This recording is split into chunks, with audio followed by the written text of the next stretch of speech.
Okay, what are we talking about here? Conflict resolution. We've talked a little bit about this, but we'll go into it in more detail. Are we good with the lights off still and see this a little bit better? Yeah.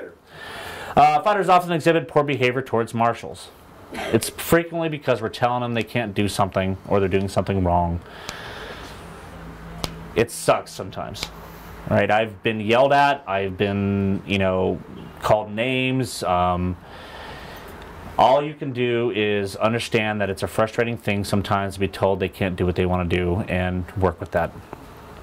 Rudeness, anger, etc. can be projected from something else that bothered the fighter onto the marshal.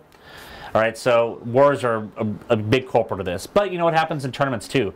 You had a fight against an opponent that you didn't feel was taking your shots, right? You die, you go on to the next fight, you're still pissed off from that last fight. And that's going to carry over. And then if something happens in the context of that fight, you're a marshal stepping into that situation, not aware of what's going on already, and then they're going to probably take it out on you as you're confronting them on the new situation. May I make just a quick announcement? Yeah. The dinner sideboard is going to start in 5 minutes. For those of you that want to have dinner in the dinner hour and other activities. Great, thank you. Thank you. If anybody needs to leave for that, that's fine. We're in the last section, but it is a pretty important section. So what you need to do is you need to be patient. You need to stay on point, and you have to be able to take the abuse, because it's going to happen. Once again, it sucks, and if it's something that you feel that you can't do, there's no shame in walking away and saying, this is not the job that I need to be doing. All right? Like I said, I wish everybody were marshals. It'd make my job a lot easier, but not everybody's cut out to be a marshal. Not everybody's cut out to be an exchequer. Not everybody's cut out to be a seneschal. But also remember, you are not alone. So if you are the marshal out there, you've got the marshal in charge. Yes. If you're the marshal in charge, you have the prince or princess. Heck, if you're the prince or princess, you got the king or queen. Yeah. Heck, if you're the king or queen, you actually have society. You do have people.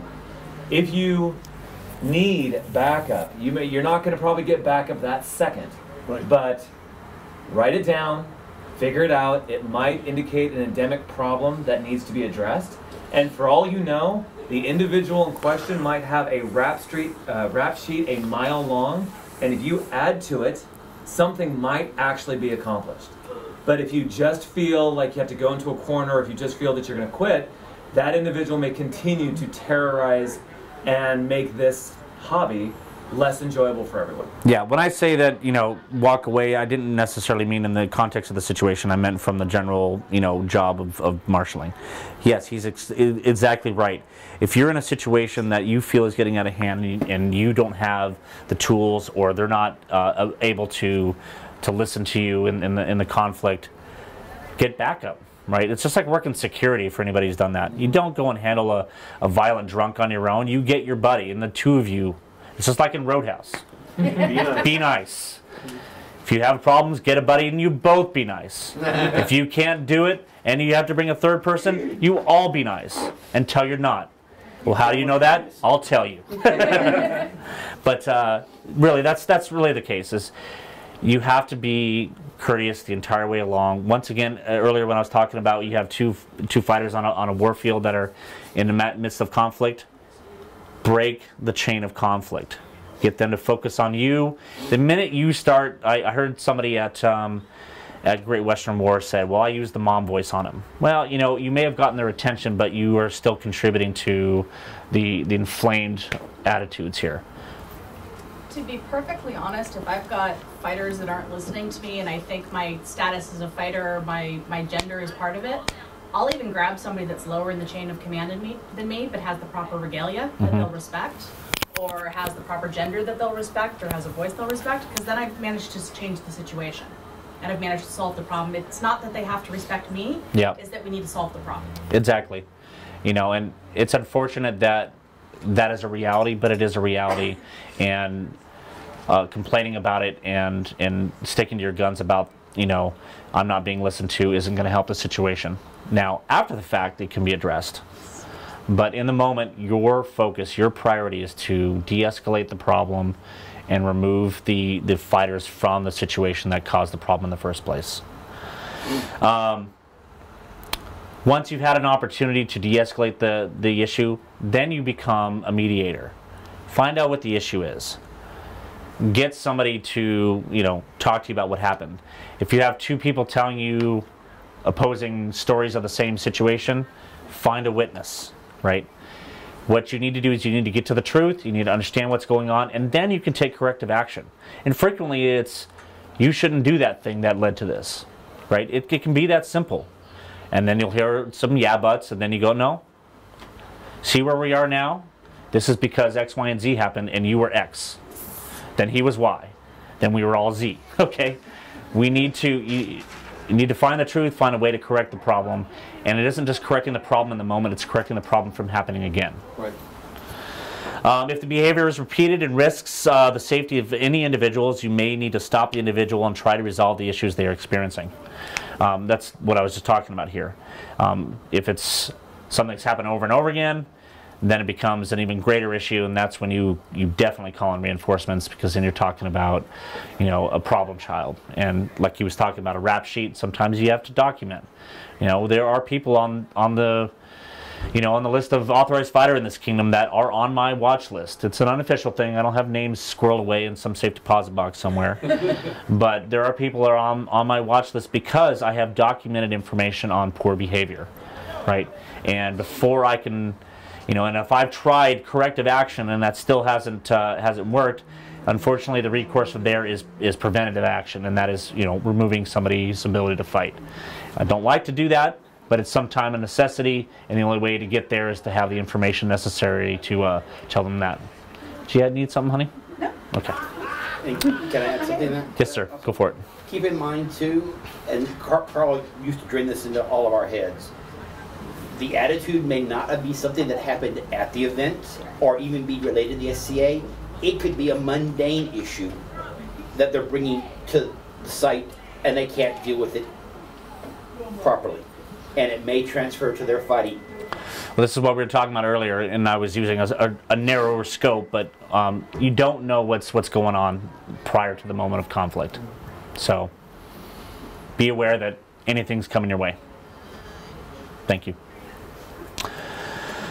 Poor attitudes on the field can lead to a fighter breaking the rules and injuring somebody.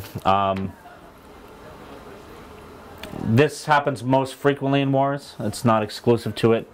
Once again, you have heated tempers, heated environment, people lose control, and just have a generally bad attitude. Maybe they, it started when you inspected them. You said, oh no, that thing is not going to be legal.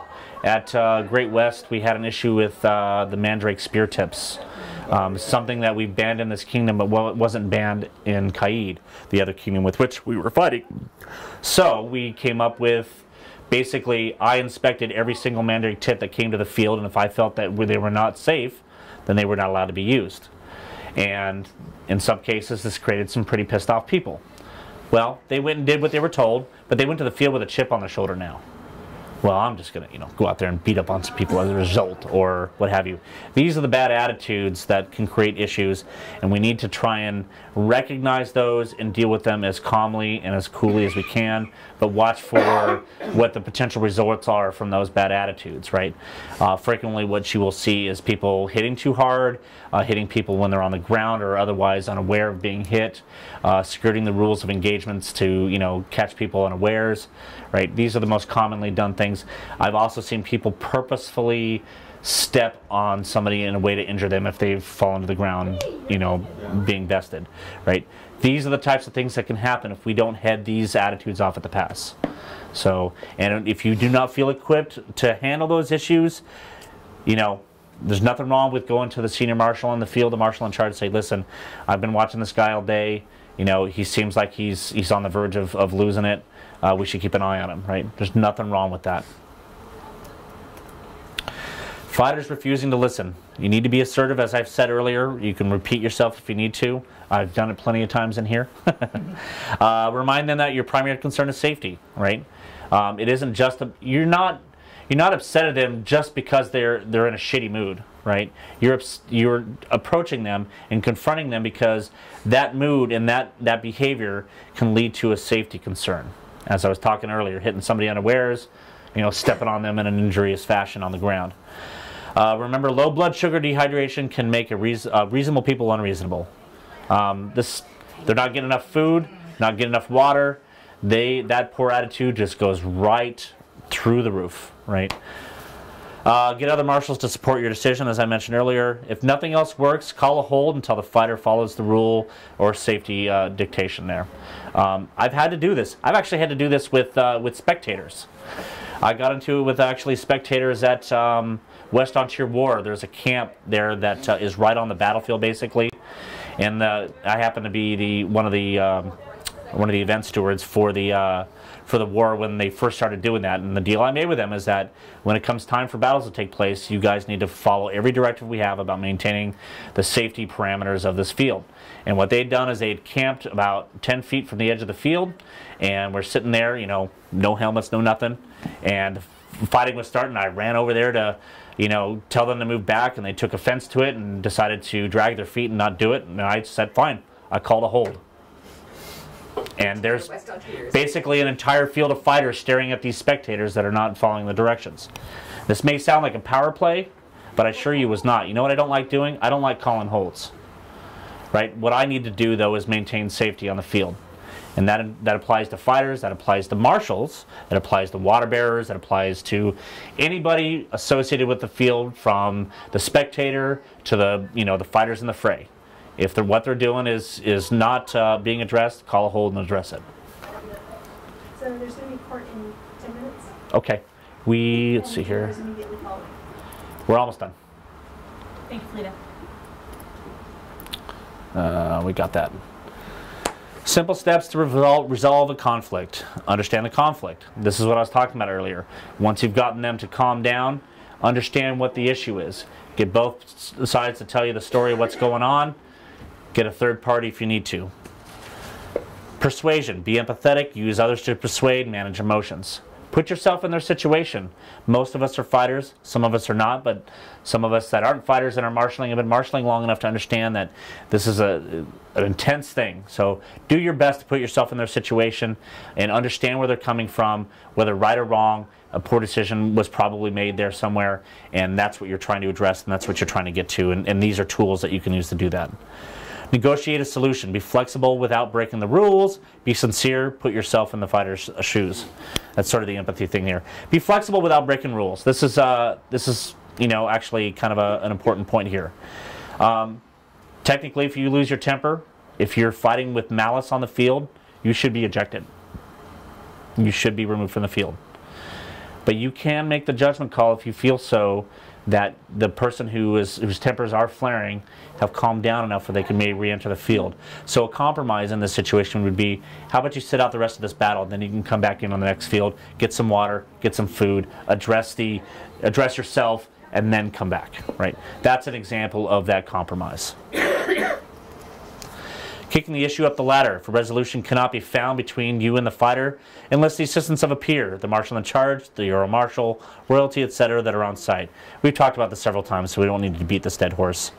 If the fighter is visibly upset, they will not calm down under the adrenaline until the adrenaline wears off. This metabolism of corticosteroids and epinephrine, adrenaline, can take up to 30 minutes. So, once again, yes. So be aware that, that take this battle off as a good step towards, dealing with these issues here. Encourage the fighter to take a break before resuming fighting activities. Any questions on this? Nope. If a fighter's behavior is consistently belligerent to the marshals during the entire day, report the behavior in writing to the Kingdom Earl Marshal. Include the date, the event, the fighter's name, so on and so forth. You guys can read this. I'm perfectly capable of so. Be specific and accurate. Only report 100% of what you know happened. This is an easy one to forget. It's easy to make assumptions about what the fighter has gone through, what the situation was, but unless you know, you can't know. We actually had several situations at Great Western War where my good deputy here was pissed at the amount of people being hit after falling to the ground, being hit in the back of the head, being hit in the back of the body, what have you, unawares when they were not properly engaged. And I agree with him. That is a bad thing, and it would piss me off too. But frankly, I saw very little of it personally. So I was unable to take action without the proper reporting from my subordinates at that war. I finally saw a couple later in the day, and I was able to correct that, and I was able to at least address the amassed bodies of fighters that there have been reports of. But without that specific information, it's hard to act. If you expect somebody to act in a straightforward manner, you have to do so as a marshal as well, and that includes being detailed and being specific. And that is it, folks. Real quick, I'm gonna show you guys. So one of the other things as he's bringing this up, remember guys, you are marshals and you know what's going on in your neck of the woods. If there is a problem, if there is possibly a need for education on another issue, bring it to our attention. It may very well be a hole in the entire kingdom that we may not have sought. A lot of these slides came about from personal things that both Brian and I experienced, and so we decided to put this together. There's already another slideshow in my brain that needs to be made, an important one, and I need to get on it.